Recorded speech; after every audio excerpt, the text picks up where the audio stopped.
Right, I think we will. I think we'll get going. It's nearly Easter, everyone, and so we have what you might call a small hardcore audience for this webinar. But the good news is that it is being recorded and it will appear on the community portal for those who are already enjoying their Easter holidays to catch up with afterwards. So thanks to those of you who have joined us. It's really nice that you have, so thank you. And we're here this morning, myself, Karen and Claire. We're all members of the People Solutions team, as you probably know by now. And the practical people management topic for this month is giving feedback. So as I say, we're recording it, it'll appear on the portal afterwards. And if you've got any questions as we go through, please do put them in the chat function and we will very happily deal with them either as we go along or at the end of the session.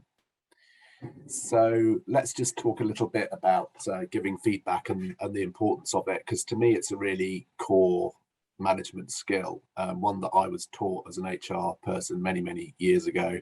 And I think it's really key to successful management and useful in so many different scenarios. Just to think big picture for a minute though, management and leadership is essentially about getting the best return on assets employed in the business, and the act of improving performance is what we're there for all about. And sometimes that can be transformational in terms of introducing new technology or managing acquisitions or major restructuring and reorganization. But on a day-to-day basis, it's incremental, kind of small steps, continuous improvements. And that normally involves a feedback loop where we look at the performance, we look at the data, we see what it's telling us, and then we make adjustments to improve it and then move forward again, so that we're trying to constantly move that performance needle in the right direction. And the feedback loop operates in the area of people management just as much as it does when we're looking at our finances or our service metrics or our operational productivity. Because after all, who else is going to make those changes in the business other than the people who are there employed in it? So managing these feedback loops is what makes giving feedback, to my mind, a really core capability of managers. And how well they do it is a big determinant of how engaged their people are going to feel and how much they feel they're going to be supported and empowered, because the style with which you provide that feedback will either be seen as helpful and constructive, or it might be seen as unhelpful and destructive. So it's a very important skill. And we know that there are occasions on which we have to provide feedback, such as appraisals, like maybe recruitment, promotions, performance management meetings. But as managers, we're also always being asked to give our opinion on something, to check a piece of work, to delegate things to people, to offer advice, to do some coaching. And all of these activities done properly involve providing feedback to the people in our team. Sometimes it's run of the mill, part of the day-to-day management process, but it's always an opportunity for someone to learn and to feel engaged, and so it needs to be done well. Sometimes though, it's going to contain difficult messages for someone to hear, and that creates a lot of anxiety for the person giving the feedback. And it's quite common, therefore, that we skirt around those topics and we end up not quite dealing with difficult feedback.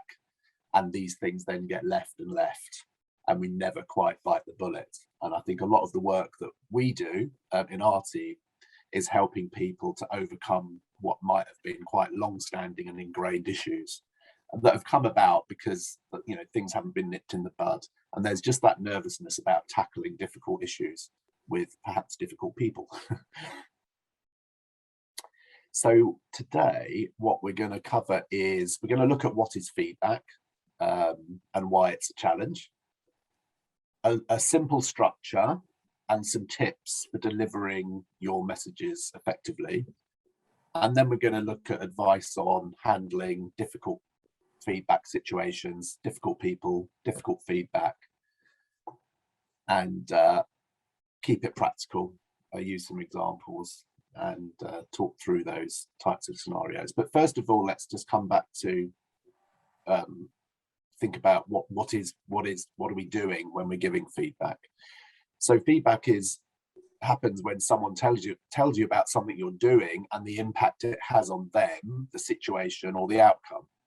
And it can be positive or it can be negative. And of course, we need to remember to do both. Both are just as important. And it's a way of letting people know how effective they are in what they're trying to accomplish, or how they affect other people in doing what they're doing. It provides an opportunity for people to learn and become more effective by enhancing their self-awareness, essentially.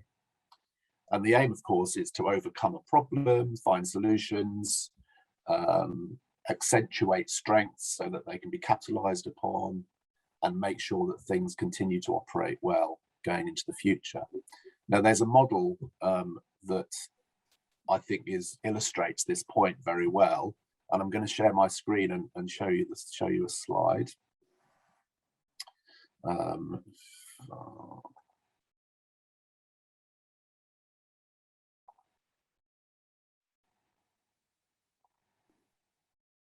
Right, if you can see that.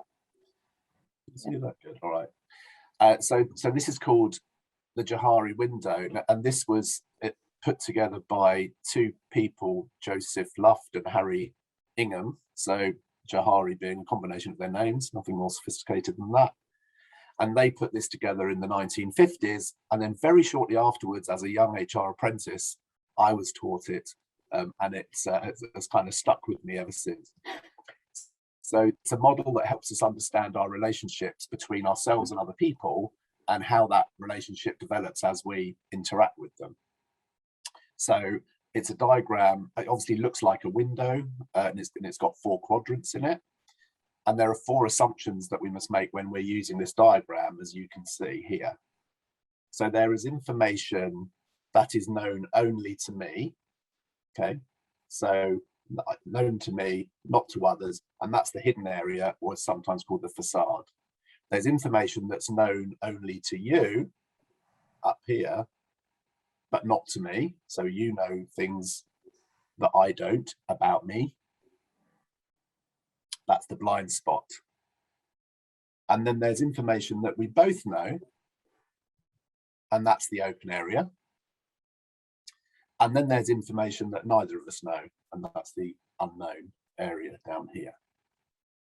Now, the sizes of these window panes can change based on where the information is at any given point, and depending on how well you know yourself and how well you know other people, the others that you're interacting with, and how well they know you. So let's just talk about this sort of pane by pane, if you like. So first of all, the open area.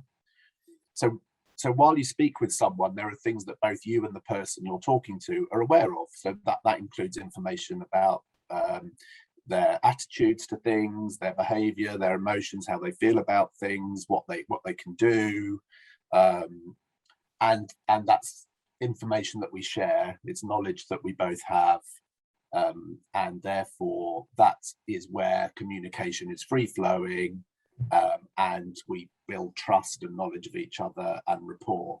Okay, so the larger the open area is, the more communication there is, and it leads to sort of deeper and more authentic relationships.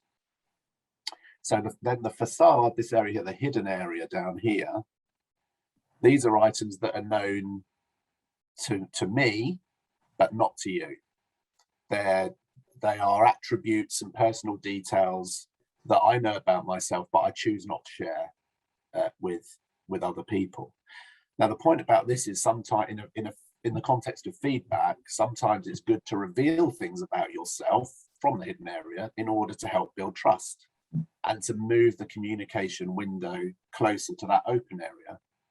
So in giving feedback, for example, it can be helpful to share something you've struggled with, or to, sympathize and give an example of how you found this difficult, something that they may not have, that the person receiving the feedback may not have known about you, but the act of sharing that, the fact that had a difficulty or you've felt challenged as well, builds that rapport, makes that connection, and helps the giving of the feedback to become a bit more fluid and a bit easier. And it kind of can help to reduce tensions and drop those barriers.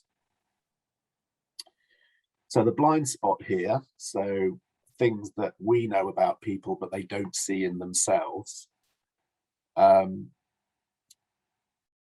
that's a barrier to an individual's self-awareness and therefore self-development, because we see things in them that they don't. So the classic example here is if someone's giving a speech and we all do it, we've all got these unconscious habits that we do, you know, we scratch our head and we've got some verbal tics, or, you know, we say all the time, or I'm probably doing it right now, and everyone's thinking, God, that's annoying when he does that all the time. But I don't see it because I'm in the moment and I'm trying to, you know, just concentrate on what I'm going to say next. So that's the classic thing, things people do that affect others but they don't really see it in themselves. And that's really when we're giving feedback, a lot of the time we're helping people see into their blind spots, right? We're revealing those things to them that other people see that they don't see in themselves. So in a sense, I think the biggest thing we're doing with feedback is trying to bring elements of that blind spot into the open area.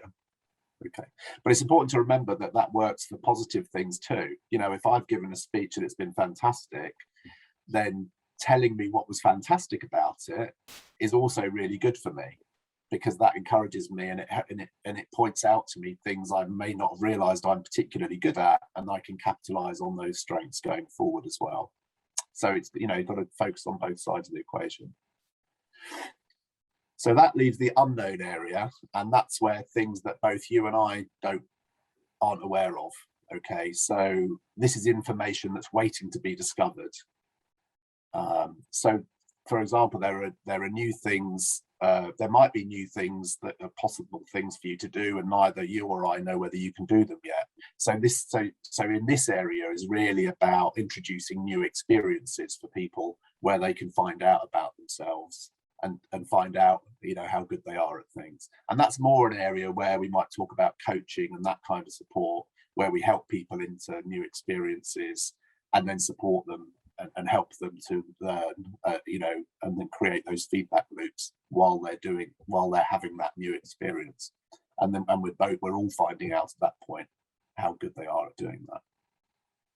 But I've just always found that quite a helpful little model for how particularly, you know, in HR, where we're dealing with individuals a lot in terms of understanding where people are coming from and what we're trying to do and how we break down those barriers and try to move the conversations along. Now, there was another model we just wanted to quickly look at, wasn't there, Claire, that you're going to just show us quickly? Yes, that's right. Thanks, Ed. And morning, everyone. Ed, next slide, please. Thank you. So there is a model that suggests that there are 4 stages of learning. For managers, understanding which stage your employee is at can help you to provide feedback in the most appropriate way. So the 4 stages are, firstly, unconscious incompetence. Now, this is where you don't know what you don't know. So you've never tried to do something, and so you're not yet aware that you lack the skills to do it. The next stage is conscious incompetence. This is where you've become aware that you don't know something because you've tried and you either failed or really struggled. So ideally, once you're aware that you have this knowledge gap, you're keen to learn. And this is where you come on to conscious competence. So this is where you're learning to master a new skill you've acquired. You focus and you train and you're engaged with the learning. You might still need some help on occasion, but you're basically capable of doing the skill. And finally, you move on to unconscious competence. And this is where you're a master of this new skill and it becomes second nature to you and you don't even really need to think about it. You don't realise you're doing it. The classic example that's normally used with this model is learning to ride a bike. So before you've ever got on a bike, you don't know that you can't do it, but as soon as you fall off, you become aware that you can't. So you then have to practice at it, and then, you know, everyone says it's like riding a bike. It's something that's just ingrained. You don't have to think about it, and it's just a skill you'll always have once you've acquired it. Why is this important? So as I said, it's important for managers to understand where their employees are, and so they can help them move to the unconscious competence stage. As a manager, you might not always be moving people from 2 to 3. If it's someone starting in a completely new role, they might be at stage 1. So you need to make sure that your feedback and your training plans are tailored to the stage that your employee is at. Okay, so that's the model. So there are many models out there for understanding our perceptions. Our key message here is that communication difficulties will arise around giving and receiving feedback, because individuals perceive themselves and their performance differently. So this is one of the reasons that giving feedback can be challenging. One of the first challenges is to get on the same page, and that's why clarity around roles, responsibilities, targets, KPIs will help you to feedback against these clear definitions. Now, we are repeating some of our previous webinar content on managing performance. So this is available on our community and the expert sessions, so please do go back and rewatch that. So additionally challenging for managers is their ability to communicate their feedback in a confident and balanced way, especially if the message is going to be a difficult one. And sometimes we don't know how to structure the conversation or deliver the message. So I'll hand over to Karen at this point. She's got some tips for delivering these messages effectively. Thank you, Claire. Hello, everybody. I don't quite want the slide just yet, so I'm going to talk it through first, but I will pop the slide up in a moment if that's okay, Ed. I've got a very simple model for delivering feedback. It's essentially called EEA, which is example, effect, and action. Action or agree. People use a different A. So I thought I'd just talk through each of those stages with you and give an example. And then when I've done that, we'll pop the slide up and I'll also talk around some tips about that. Sometimes the hardest thing for managers is to actually start the conversation and know how to deliver that crucial piece of feedback that's going to get the discussion started. So that's really why we concentrate on these 3 key points. So let me kind of talk it through. So example, if you can think in advance about how you're going to word and structure this feedback, what you're aiming here is to give a clear example of the behaviour. Now, I want to mention positive feedback, because please do balance your positive feedback to your teams. We can't just deliver negative all the time, but I recognise the difficulty is always going to be around the negative stuff. But you want an example of the behaviour, either that you're praising and that you want to continue, or behaviour that you would like to change and improve. You explain the effect of that behaviour, particularly on performance, on the team, on them, and on you. And you explain the effect that it has. And then you state the action or the change that you would like to see. And in delivering those 3 key points, you're then really clear on the purpose of the conversation and what you need to talk to that individual about. So a kind of easy example, Ed, if you just pop the slide up for me if you can, and I'll do it from a sort of more practical point of view. So EEA, example, effect, and action. So an example of the behaviour might be you arrived this morning 15 minutes late for work. The effect of that behaviour would then be to explain, as a result, I had to ask somebody else to stay on to cover you until you arrived. This was annoying and difficult, and I'm not pleased that that happened. And the action that you require, and you essentially need to agree with them, is what will you do to ensure that you're not late again? And that's where the conversation starts. So admittedly, I've used a very simple example. I'll come back to a couple of others in a minute, but I'd recommend that you just think about structuring your initial feedback to the person around those 3 simple pieces of information. And then you can be really clear about the purpose and what you're going to talk about. Let me just cover a few tips before I give you another couple of practical examples, because that's all very easy, isn't it? And if it was that easy, we'd just do it all the time. But how do you make this message effective? And particularly when it's a difficult message, how do you really get that across? So the first thing is be specific. We're talking about examples of behaviour. Back that up. So you've probably got performance information. You might have data that supports your feedback. Use that. Be specific. Keep it factual, and focus on the behaviour that you either want to endorse or you want to change. When you're talking, talk from the I perspective, and this is particularly under the second chunk, if you like, the effect of the behaviour. So you'll see I put in the notes there on you personally. Primarily, I'd always like you to be delivering feedback from an I perspective. I recognise there are some occasions when it has to be a we, or it even has to be feedback delivered on behalf of somebody else. But it's far more powerful and far easier actually to deliver if you talk from an I perspective. So the effect of the behaviour on me, or what I have observed, is you can then be completely confident in the information you're delivering and that you can back it up, and you can talk very genuinely to the person about it. It's not secondhand. You don't go off down that terrible loop that says, well, who said it? And I want to know who said it. So you're delivering the feedback from a personal perspective. Take ownership, and don't use the I've been told kind of statement that will lead you down that much more difficult discussion. In terms of being non-judgmental, don't try to put your own judgment on the behaviour. So I think you were late because, just state what the behaviour was. You were late. It's for them to explain the reasons behind that and why they did it. So don't be judgmental about the behaviour, just say what you see.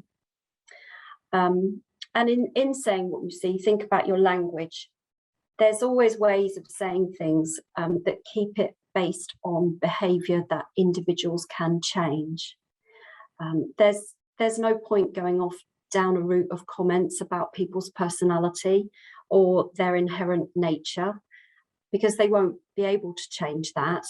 They can change the behaviour, and therefore that's what you're focusing on. So you might, instead of saying, you're really slow in producing this work, you won't make an inherent comment about them. You'll say your work was delivered late. What can you do about that? So you turn it around and just think about how you're framing that language. Timely feedback, we have talked about that before. Ideally, feedback in the moment if you can. Certainly at the point that you are observing the behaviour and that you need to see the change. I obviously will overlay that with, you do sometimes need to choose your time. It's no point trying to deliver feedback in times of very high stress, or when somebody's challenged through something else at that particular moment. So you do have to choose your timing as being appropriate, but make it as much in the moment as you can. Don't save things up. Don't save it all until you've got 5 things to tell them, or start talking about things that you did 6 months ago but I didn't mention. You will find the feedback far more difficult to deliver if you've done that. Chunk it up and make it manageable. So there's no point absolutely overloading somebody with multiple aspects of feedback. Be really clear on the key behaviour you want to change, and make that manageable for them. And if it's not manageable, it means you haven't been meeting regularly enough. So you need to be having more conversations, and you need to be able to make that feedback appropriate and sizable for the person to be able to do something about it. And as always in these performance conversations, check you understand their position. This requires really good listening skills. Show that you're listening, show that you understand their situation. There may be mitigating circumstances that you'll want to take into account, and you may be able to help them overcome those. And when you come out of this process on that action final section there, this is a real ownership issue here. They need to own the action. So you need them to be talking, you need them to be committing to you the change that they're going to make, and you need to agree on those actions together. Let me give a couple of quick examples, because people always say, well, that's easy to say, isn't it? So let me do a positive one first, and a simple chunk of example, effect and action. So if I'm going to be really positive in feeding back to somebody, here's a quick example. So you did a great job on that client presentation this morning. You were confident, really impressed us with the key points. Your message had a really powerful impact. I'm sure through that we're going to get the budget approval that we need for the new project. I'd like to say thanks. I really appreciated it, and I'd like you to present again when there's another opportunity. I don't need a great deal of action from that, except to just continue what they're doing. And if I take a similar scenario, but one that didn't go well, I'd chunk it up like this, I think. I'd say, I'd like to talk to you about the client meeting this morning and some things I think we can improve for next time. There were inaccuracies in some of the sales data. Your responses on the performance figures actually weren't clear to me. I'd like to tighten up the presentation and ensure complete clarity for the client next time. Let's talk about how we can do that. Perhaps you could run me through the presentation again, and we can talk about how to improve it. Obviously, they're only starters. The conversation would roll on from then. And as Claire mentioned, in our content on the hub, we have our previous session on managing performance. Feedback fits into that performance conversation framework. So when you're planning this out and getting your meeting structure, go back and have a look at that so you can fit feedback in and have a really clear structure, and particularly a really clear purpose for your meeting, which, as you can see from those examples, in both of those, the purpose was really clear. Okay, Ed, I'm going to hand back to you now so we can move on and talk about some of the things that maybe prove more challenging. Great, thanks, Karen. And before I do that, I did just your explanation there really brought up some things for me that I thought were, just reflecting on my own experience, were really key learnings that I've had and just wanted to emphasise. One of them was around the preparation, and when you've got a really difficult message to give, I've literally think about and write down the actual words that you're going to use, because when there's a really difficult issue to tackle, it's the way in which you articulate that nugget of feedback that is going to be that's going to get to the heart of the issue, and is also going to be, and the way you do it is also going to determine how the other person reacts to it to a very large extent. Yeah. So for those moments, I've literally written down what I think I'm going to say, and even rehearsed it with someone. If I said this to you, how would you react? Because it's not going to be an easy message for someone to receive, but there's still a whole range of ways in which you could present it, some of which will be more provoking than others. But I think there's a big tendency for people to think, oh, it'll be all right on the night. I'll just, when I get to that point, I don't want to think about it now, but when I get to that point, I'll just think of something to say. But actually honing the actual words are really important for those key messages. And also, I just chip in, Ed, there, because that's really true, and I think also get to the point. Yes. I don't know if I've sort of made that clear enough, but sometimes the thing with feedback is people say, oh, well, I just had a meeting with my manager, which I don't really know. I kind of don't really know what that was all about. And sometimes because we're uncomfortable about the feedback we've got to give, we kind of go around we beat around the bush, or we ask them questions in the vague hope that they will then elicit the behaviour they need to change, and kind of come up with this thing that says, oh yeah, I really need to improve that. Well, you're unlikely to really get to the point then. You have to deliver the message about the thing that needs changing. Yeah, exactly. And the other thing about doing that preparation is that it will help your demeanor actually in the whole thing. So if you've got that key message stored away and you're happy with it and you've honed it and you know how you're going to do it, actually how you present to the other person is going to be better. You're going to be more relaxed. You're not going to be really anxious about it, or as anxious about getting to that moment where you're going to have to, tell them the key message. No. And so you therefore come across as more relaxed. Your state is a better one to be going into that conversation with, and hopefully that helps the whole thing to be a more constructive conversation. And related to that, I was thinking about mindset as well. I've said to people, even when there's something really difficult to tell someone, approaching it with the right mindset is helpful. It's like you're doing them a favor by telling them, if they've got this massive thing in their blind spot, they've got a massive blind spot around something, it's almost like, well, someone needs to tell them. It's not fair to avoid it. It's kind of, they need to know. And so that's how I've kind of helped get my head straight about it. It's like, this is about helping them to to improve, or perform better, or whatever it is. And I'm doing them a favor by taking them through this and helping them to, revealing that to them very carefully and helping them to understand it. It's not fair not to give the feedback, if you see what I mean. That's the kind of, absolutely. and and body language as well. I was thinking when you were talking about, especially giving positive feedback, actually, that, and you mentioned about about your own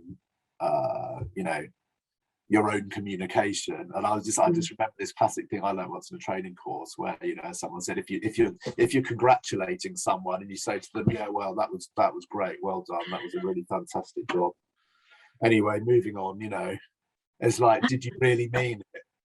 But so it's kind of, if you're gonna, and I don't think we're particularly good at this as Brits. I don't know, we don't like to be too expressive, but but if you're giving good news, it's like, make the eye contact. That was really, well, you don't need to put your thumbs up, that was really corny, but that was really good, and this is why it was really good, and really sound like you mean it, because that's yeah. Anyway, just a few things that came up for me as you were saying that from thanks for that experience. Let's move on then, and because in essence, I think all of what people worry about is the difficult situations. So we're going to focus on those, and the trickiest ones are most challenging, basically because you think you're going to get resistance to the feedback that you're trying to give. And this can happen for a number of reasons. It might be that the person you're feeding back to just doesn't agree with it. They might not understand it. Sometimes it can be such a shock. I mean, in terms of that blind spot, it can be quite a shock to people, that this is how they're perceived, and they might struggle with it, so it can create some emotion. Or they don't trust the opinion of the person giving them the feedback, which could be you. But that's also one of the important reasons to be able to own the feedback, because if you're, as Karen said, if you're representing someone else's feedback, you're already on the back foot. They don't think that you understand what they're doing and why. So the problem might be yours, the feedback givers, rather than theirs. It's like, you just don't get it. You don't get what it's like for me, kind of thing. Or they don't believe they can change, and so they don't see the point in accepting the feedback. Now we're trying to bring that to life a bit with a couple of examples of people that we've worked with over time, just the type of characteristics that have made it quite difficult, and then we'll go through a few kind of tips and kind of relate them to those examples to try to illustrate it. So recently I was working with someone a very experienced manager who worked incredibly hard, was incredibly skilled at what they did, put in a lot of effort, was widely credited with being, a talent that, the business would find difficult to live without. But there were some very key things that they missed, that they didn't pay attention to, that caused the business issues. And they also had a very volatile mood. So people were unsure about which person was turning up to work each day.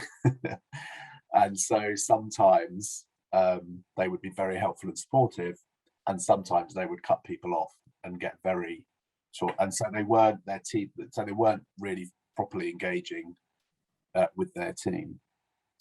So in the course of dealing with the issues,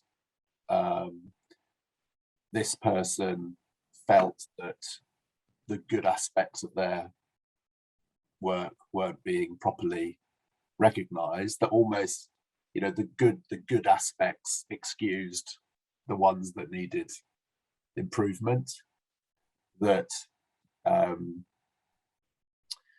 the sheer amount of hours they were putting in, meant that they should essentially kind of be forgiven these little foibles, as they might have seen them, that it was other people's issue. Other people might not be doing what they were supposed to be doing, and therefore that meant that he had to, why was it him who was, taking the rub, when actually they're not perfect either. And actually that led to some quite angry confrontations with regard to that management process of trying to give the feedback. So there was a lot of denial and there was a lot of anger, and that thing where actually, big positives about them, they couldn't keep that in proportion. They felt that, it was all about the negative with no recognition of the positive, and that led them to really not want to accept what they were hearing. So that's my scenario. Karen, would you like to share with the group? I had a bit of a think about which example to use, and this is back in days of operational management rather than being an HR person. So I was trying to manage this person, and I say trying because really, when I look back on it, in reality, I was only partially successful, which is probably why it still sticks in my mind. So I had the need to manage and feed back to a very experienced operational person. We were in the middle of a change project. We were trying to change the way that some things were done.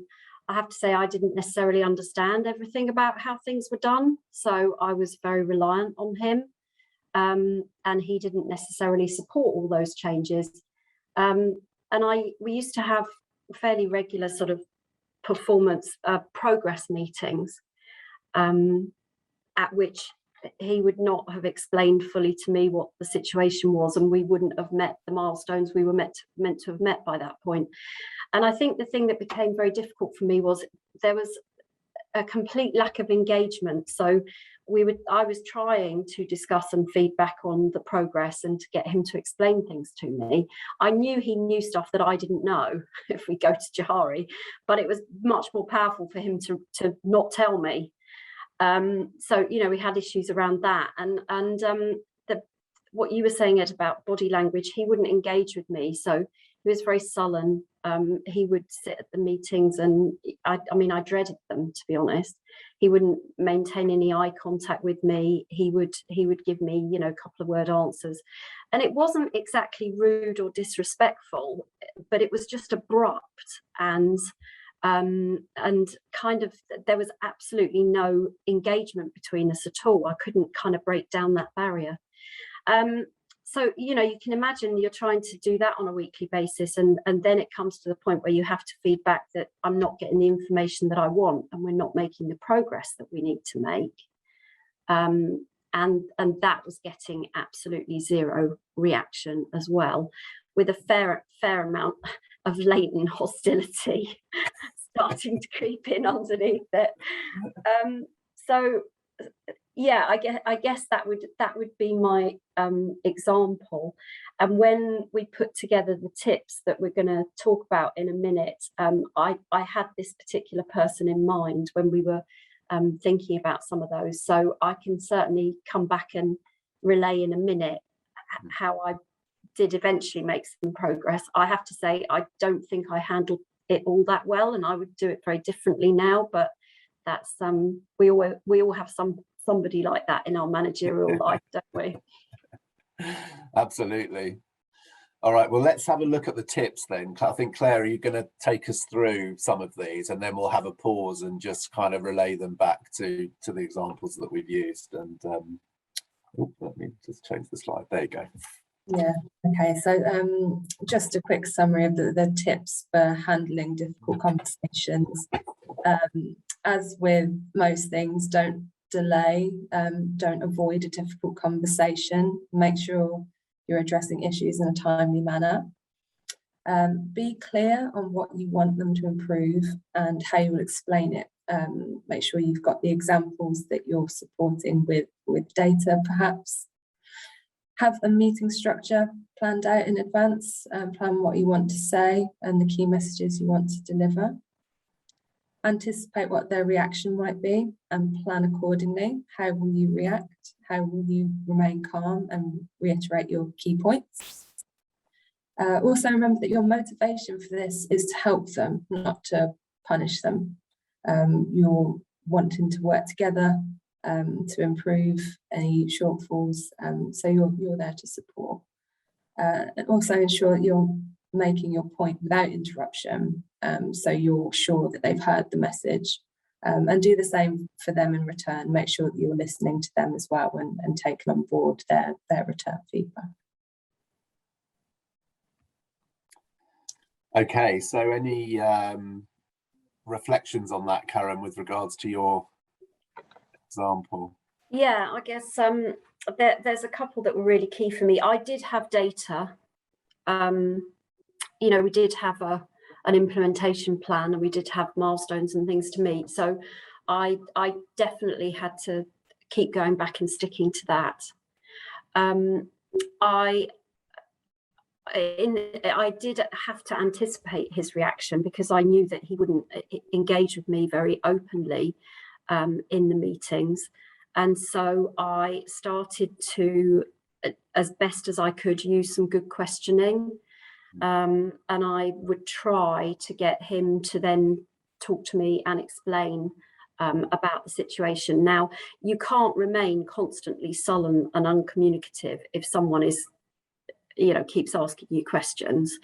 And in the end, you do have to start responding, even if you have to say in the end, why aren't you responding? You know, so inevitably questions can be the real key here, and I had to resort to that.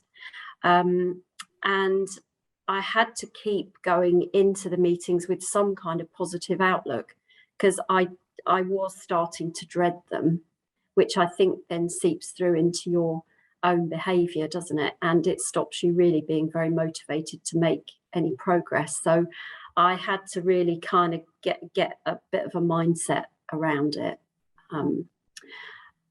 I'll let you say a couple, because I've got a couple of other points about when things do get really difficult with people. But I think on a general level, okay, you know, data structure and keeping a mindset for me was the first things to try and do. I really like your point about questions. Questions are so important in terms of the ones that you are. So in your example there, in terms of someone who's not really that willing to talk, is, you know, don't ask them closed questions. Don't give them the opportunity just to say yes or no. Ask them a question for which yes or no isn't a possible answer. You know, it kind of needs, so like the classic sort of open questions. Yeah. You know, kind of try to encourage them to talk. Yeah. And also, if they haven't, you know, just be comfortable with silence. You know, it's that classic thing where if you sit and wait long enough, someone will say something, because it will begin to feel so excruciatingly awkward, you know, that they will fill the gap eventually. So give that a try. You know, so. It's like a Mexican standoff. Yeah. But the same goes the other way. You know, don't be tempted to fill the gap. You know, it's kind of, you know, we're good at that. We're good at jumping in too early and all that. So yeah, use silence. Use, you know, think about your questioning. Use silences. I mean, in terms of the chap I was describing, there was this, you know, it was that thing about, and I think this is where people had struggled, is he was so volatile that they almost like he would provoke reactions in the person who was trying to give them the feedback, and it could end up in a shouting match.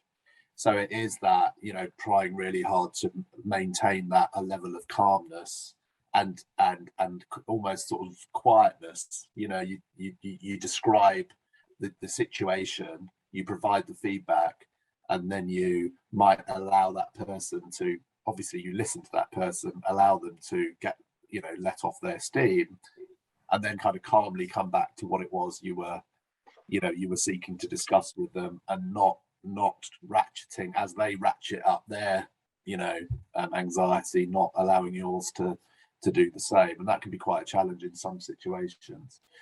But as Claire said, you know, reinforcing the point that, you know, we're here, you know, there's an issue here that I want to help resolve, you know, that maintaining that mindset. And it was the other thing about this one, it was also one where it was where a lot of people were sort of complaining in the background. So there was that delicate balance between that thing about owning the feedback, because quite often people will behave in one way with the people who report to them, but they will behave in a different way with the people who manage them. And those are very difficult, you know, those can be very difficult situations. And so being able to represent the feedback in a way that allows you to own it can be quite challenging in some of those. Fortunately, in this situation, because the individual demonstrated some of that behavior in these meetings, in terms of his volatility, we were able to reflect on him, relay it straight back to him, the fact that he was behaving in this process in the way in which other people were uncomfortable with, you know, on a day-to-day basis, you know. So yeah, okay. I've got a couple of other points that, you know, when it becomes particularly difficult, and also potentially when you're making no progress. Claire, can I just check whether we have a slide on any other points for that? Yes. Yeah, there are a few more, and I'll just go through those quite quickly. Great. So that we can move on to when you're making no progress. Yeah. So another tip for difficult conversations follows on from what you were saying, Ed. When you're met with a certain reaction, you could be tempted to react in a similar way, but you need to avoid becoming defensive yourself. Otherwise, the conversation isn't going to be productive. And again, make sure you've listened carefully and show you've taken notice of what they've said, so that they feel that they're being heard as well, and then they're more likely to engage with the process. Remember to focus on the behaviours causing the difficulty, not their personality, as Karen mentioned earlier. And as part of the planning process prior to your meetings, think in advance about the language you're going to use. Avoid using highly charged words such as rubbish, hopeless, or you failed. Use reframing techniques to find an honest and neutral description of the behaviour rather than characterising it. There's one more here before we... One final point. Make sure that you encourage their input into the action plan as well, even if they seem resistant. As we've said, use questions to get at the solutions. What might work for you? What can you do to resolve this issue? And, you know, open questions that then kind of requires them to give their thoughts on the matter. Just another point I wanted to add, I was reading something really interesting the other day about feedback and how it's actually best to avoid using a compliment sandwich. Sometimes people think that's actually quite good, but if you try to sandwich in a negative between some positive feedback, then the person receiving it is never going to listen to the positive. They're only going to hear the negative. So make sure you separate the two out. Yes, give positive feedback and praise, but don't associate it with something negative as well. Otherwise, that person is going to feel like they never receive praise because they're not going to be hearing it when you're giving it. That's a really interesting point, Claire, isn't it? Because the feedback sandwich is a long-held belief that you know, you go positive, negative, positive, but you know, but you're right. Actually, sometimes if you get, you know, if you get together with someone and you say, "I really like the way you did that," they almost go, "All right, and what's coming?" You know, everyone knows about the feedback sandwich. So if you get something good, you know, there's something bad's going to follow. Yeah, I'm really glad you mentioned that, Claire, because that was initially a technique that I remember being trained in, and you know, as a kind of a approved method for doing it. But of course, it goes completely against what we said earlier about get to the point and be really clear on your purpose, because you've sandwiched it between two other bits, and you're just fudging it. So I think that's a really good point. So I do think that's quite out of date now, but you do still see a lot of people taking that kind of approach. The other thing I just wanted to mention, Claire, from what you were saying, is you might want to leave things and come back to them, because, you know, particularly on this last point, you know, encourage their input into the action plan. You know, even if they're resistant, you want to try and make this a collaborative process. Well, that might mean you have to actually take a break and come back to it. Because sometimes, particularly if it's been a bit of a shock, you know, you've revealed some big area of their blind spot that they were completely unaware of until you just told them. And actually, they might need a bit of time to go away and process what you've told them so far in order to then come back and engage with it. I mean, sometimes, you know, depending on what it is, sometimes people can actually get quite emotional with what they've been told, and quite almost kind of a bit horrified or a bit upset, or, you know, those things. And so, you know, taking a break, or saying, why don't we pause there and then come back to it tomorrow, or take a couple of days and reflect on it, and then we'll come back and talk about how we move forward. You know, don't always feel that you have to get all the way through that process in one go, particularly if there's kind of high emotion. I said I'd just chip in a little bit and just say, if I take my very difficult person scenario, I'll just pick up a couple of things from Claire's slide there. I think one thing I had to go away and have a think about myself was, why did I find this person particularly difficult? So, you know, what made this individual so difficult for me to communicate with? I obviously then had to look at my own personality and how I related to them and why I found them difficult. And I took a little bit of time to look at how they operated and communicated with other people. You know, the behaviour wasn't just reserved for me, which was one thing that was quite reassuring, but it kind of helped me then to plan how I was going to try and handle it. And I think you can also have a really good think about your own strengths. You know, your own managerial abilities. What are your key communication strengths that you can use with this person? It might be your questioning. It might be your ability to just be patient and use silence. It might be your ability to remain very balanced and calm in the face of emotion or anger or resistance. You know, all of those things are not to be underestimated. And so that's well worth thinking about when you're finding somebody very challenging. And then I think that going back to that thing about having a clear structure, literally knowing the words that you are going to use and rehearsing them, possibly on somebody who's willing to sit and listen and help you a bit with that, or coach you a bit with that. And in the end, sometimes I think with that really difficult person, you have to say what you see and relay the behaviour back to them in the end. So I did end up saying, I'm getting absolutely nothing from you here. You know, what I'm seeing is that you're not engaging in our conversation. Our discussions are very one-sided. You're not helping me understand the situation. So I'm left unable to make any progress, and I can't make progress unless you start to engage. So, you know, in the end, I do think you have to play back that behaviour, whether, as you said, Ed, it's anger and an explosive reaction, or whether for me it was the fact that they weren't communicating. You know, I just ended up saying, what are we going to do? You're going to have to help me out here, because I can't get anywhere unless you start to engage with me. So I think, you know, I'm not going to end on a negative, because I'm going to hand back to you to be much more positive. But in the end, as a manager, you can fall back on procedures. There is a line in the end that goes along that says, if we don't make progress, we are in a different scenario here. We are in a performance management process. We're in a situation where I'm going to have to start progressing the fact that you're not making the improvements I need. And there'll be processes and policies for that, won't there? So, you know, the buck does stop eventually, and if change doesn't happen, you will resort back to managerial processes to make progress, and you'll have to tell them that. Yeah. So, yeah.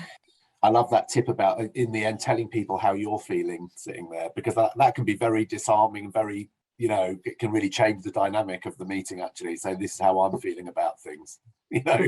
And so to illustrate, I think that's a really good good tactic. You know, you don't use it often, but you know, when you know, it's but you get, I mean, we said don't vent your frustrations, you know, stay calm, but you do get to the point sometimes with people where they are incredibly frustrating and difficult to communicate with. Now, you're not going to turn around and say to them, you are really annoying me. But you can turn around and say, I'm finding this conversation very difficult. For me, this is very challenging. You know, can you help me at all here by meeting me halfway and communicating? So that will stop you becoming frustrated and emotional, and allow you to use some language that's a lot more helpful, I think. Yeah, excellent. Okay, well, we've only got a couple of minutes left, but we did want to finish with an example of how feedback does create change. So Claire, over to you. Your example is a positive one to end on. So yeah, thanks, Ed. It was quite a difficult situation. So that it relates to someone who worked in a small team, and a couple of the newer members of that team had made a complaint about them, about their behaviour and their attitude. This person had made a few negative comments about, you know, the job and the company, and would swear a lot, and it was making these newer members of the team slightly uncomfortable. And so they told the team line manager about it. The line manager acted immediately, scheduled a meeting with the person in question, and was armed with the feedback from the team to present to the employee in the meeting. It did evoke quite an emotional response. I think this is, you know, where we refer back to some of the models we've discussed, because this person had no idea that they were making the team feel this way. They were unaware of their behaviour, really, and I think it's because they started in a team, and some of the team had left, and that was kind of the way that team interacted. There was, you know, as they said, banter, and people would just make these sort of remarks, and no one thought anything of it, but they hadn't really appreciated how that sort of behaviour and conversation would affect someone coming in as a new member of the team. So they were unaware, and it was quite emotional for them. But the manager made a commitment to them and said, look, if you're unhappy and you want to leave, let's have a discussion about that and we'll see what that looks like. But take the day, you know, go home, let's talk again tomorrow. And if you decide that actually you want to be here and you want to be part of this team, then we'll work together at reaching that point. But we need to work on your conduct at work and your behaviour. But the manager had the follow-up meetings, had regular follow-up meetings with the person. They scheduled PPA assessments. They could talk about their kind of work personality. I think it was just, looking back at the models we've discussed, they had the examples, the effect, and they agreed an action plan. And they were also bringing to light the behaviours that this person was unaware of that they were exhibiting. And it did end up with a positive result. The team stayed together, nobody resigned, nobody left, and the team worked well together moving forward. I think it just took that light to be shone on that person's behaviour for them to change. So I think the manager acted in the best way, and they did all the right things, and it came with a positive result.